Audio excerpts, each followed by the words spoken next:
ஓம் சக்தியே, அரை திரு அம்மா அவர்கள் நலம் பெற ஓம் சக்தியே, ஓவாம் சக்தியே போர் நட்சத்திரம், அரை திரு அம்மா அவர்கள் திருக்குடும்பம் வளமுடன் நலம் பெற ஓம் சக்தியே. இதான் நம்ம சொல்றது. இதே மாதிரி ஒவ்வொருத்தருக்கும் சொல்றோம். குடும்ப மற்ற இப்போ மன்றம்னா நீங்க யார் யார் பதிவு பண்ணிருக்கீங்களோ அவங்களுக்கெல்லாம் சங்கல்பம் பண்ணுவாங்க.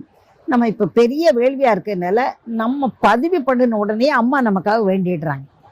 அதனால பொது சங்கல்பம் இங்கே வாசிக்கப்படும். உலக நன்மைக்காக.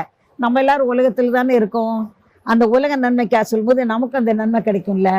ஆக பொது நன்மைகள் இந்த சித்ரா பௌர்ணமி வேள்வியில அங்கே சங்கல்பம் செய்யப்படுகின்றது.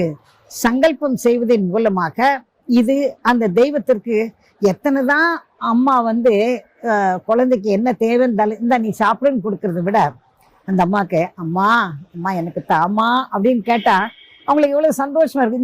இந்த கண்ணு அப்படின்னு கொடுப்பாங்க இல்லையா? அது மாதிரி நம் தாய் தெய்வம் பராசக்தி அவங்கள்ட்டையும் நமக்கு தேவையானதை இந்த சங்கல்பம் மூலமா அவங்கள வேண்டி அம்மாவை நம்ம மனசுல நினைச்சு சங்கல்பம் செய்யும்போது அது உறுதியாக நமக்கு கிடைக்கும். அப்படிங்கிறதுக்காக சங்கல்பம் கண்டிப்பா வேணும். உலகமே கொந்தளிப்பாக இருக்கிறது.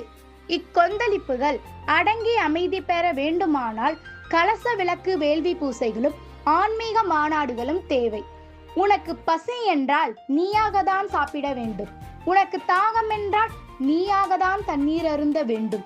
உலகம் அமைதி பெற நீங்கள் தான் ஆன்மீக மாநாடு நடத்த வேண்டும்.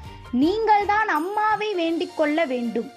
ஆன்மீக மாநாடுகளும் கலச விளக்கு வேள்வி பூசைகளும் உங்கள் நன்மைக்காகவே அன்றி எனக்காகவோ அடிகளாருக்காகவோ அல்ல.